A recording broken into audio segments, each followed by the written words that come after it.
তাপ বাড়ছে, পারদ চড়ছে, কড়া নাচছে বিহার নির্বাচন। দলের পালে হাওয়া টানতে ভোট ব্যাংকে তা দিচ্ছে শাসক বিরোধী দুপক্ষই। আজকের বহুদিনে ভোট ব্যাংক হিসেবে আছে সংখ্যালঘুরা।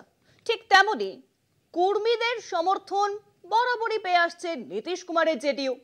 এরই পাশাপাশি জেডিইউর সঙ্গে জোটে আছে আবার বিজেপি।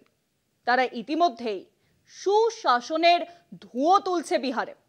সব মিলিয়ে তাপ বাড়ছে, পাড়া চড়ছে, বিহার ভোট কড়া নাচছে।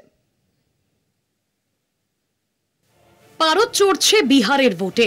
আসন ভাগাভাগি নিয়ে এখনো ঐক্যমতে পৌঁছতে পারেনি শাসক বিরোধী কোনো শিবিরই, যদিও তার মধ্যেই ভোটের ঢাক বাজানো শুরু করে দিয়েছে সব পক্ষ।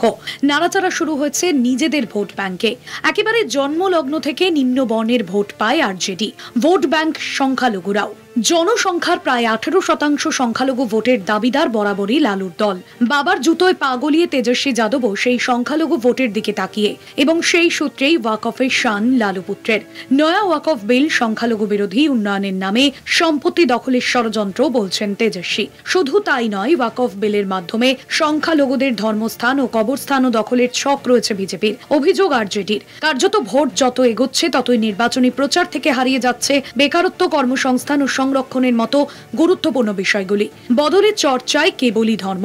আরজেডির পাশে দাঁড়িয়েছে ইমারাত ই শরিয়া ও অল ইন্ডিয়া মুসলিম পার্সোনাল ল বোর্ড। তাদেরও মতে উপাসনাস্থল দখলের পদক্ষেপেই নয়া ওয়াকফ বিল। বিজেপির পাল্টা অভিযোগ, রাজনৈতিক লড়াইয়ে এঁটে উঠতে না পেরে বিহারবাসীকে মিথ্যে তথ্য দিচ্ছে বিরোধী আরজেডি। তেজস্বী জঙ্গলরাজের উত্তরাধিকার পেয়েছেন, বিজেপি পেয়েছে উন্নয়নের উত্তরাধিকার। সংখ্যালঘুদের একত্রিত করার নামেই আদতে তেজস্বী তোষণের রাজনীতি করছেন, অভিযোগ গেরুয়া শিবিরের।